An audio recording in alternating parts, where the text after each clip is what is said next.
வணக்கம். இப்போ நம்ம பார்க்க போகிற வீடியோ தேங்காய் பால் ஊத்தாப்பம். வாங்க எவ்வளோ சாப்பிட்டா பஞ்சு போல் ஊத்தாப்பம் செய்கிறதுன்னு பார்க்கலாம். முதல்ல தேங்காய் பால் எடுத்துக்கிடுவோம். ஒரு அரை முடி தேங்காய் எடுத்திருக்கேன். அதில் ஒரு 2-3 ஏலக்காய் சேர்த்து சுடு தண்ணி சேர்த்து நம்ம அரைச்சி எடுத்துக்கலாம். சுடு தண்ணி சேர்த்து அரைக்கும்போது டேஸ்டியாக இருக்கும். சுடு தண்ணி சேர்த்து அரைக்கும்போது பாலும் நம்மளுக்கு திக்காக கிடைக்கும். நல்லா சூடான தண்ணி சேர்த்து நம்ம அதை வடிகட்டி எடுத்துக்கலாம். அளவான தண்ணி ஊற்றி நம்ம அதை வடிகட்டி எடுத்துக்குவோம். சில பேருக்கு தேங்காய் பால் சாப்பிட்டதுனால எனக்கு செமிக்கலை அப்படிம்பாங்க. அப்படி இருக்கவங்கெல்லாம் கொஞ்சம் நல்ல தண்ணி நிறைய சேர்த்து கலந்துக்கங்க. நான் மிக்ஸி சாரில் கொஞ்சம் தண்ணி சேர்த்து அதோட நல்லா கலந்து எடுத்துக்கலாம். இது ஏலக்காய் போட்டு செய்யும்போது நல்லா வாசமாகவும் இருக்கும், சாப்பிட்றதுக்கு டேஸ்டியாகவும் இருக்கும். இப்போ தேங்காய் பால் ரெடி ஆயிடுச்சு. இதில் நான் சுகர்லாம் கலக்கலை. ஏன்னா தேவையானவங்க நாட்டு சர்க்கரை போட்டு சாப்பிட்றவங்க, வெள்ளை சுகர் போட்டு சாப்பிட்றவங்க சாப்பிடட்டும்னு அப்படியே எடுத்து வச்சுருக்கேன்.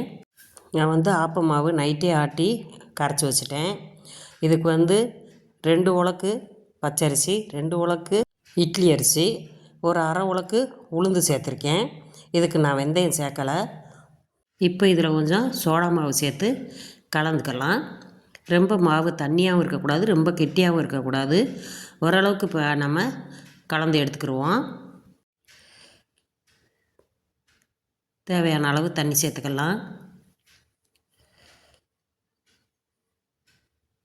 நீங்கள் கலந்து பார்த்துட்டு தண்ணி பத்தலை அப்படின்னா கொஞ்சம் தண்ணியை சேர்த்து கலந்துக்கங்க.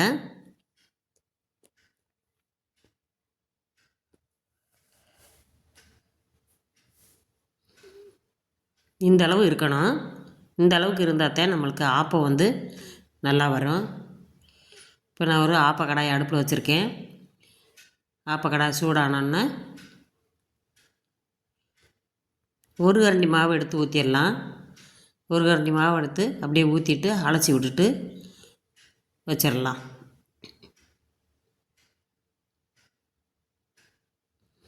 அடுப்பு மீடியமாகவே வச்சுக்கோங்க. நடுவில் கொஞ்சம் மாவு ஊற்றுனோம்னா ஆப்பம் உப்புன மாதிரி நல்லாயிருக்கும்.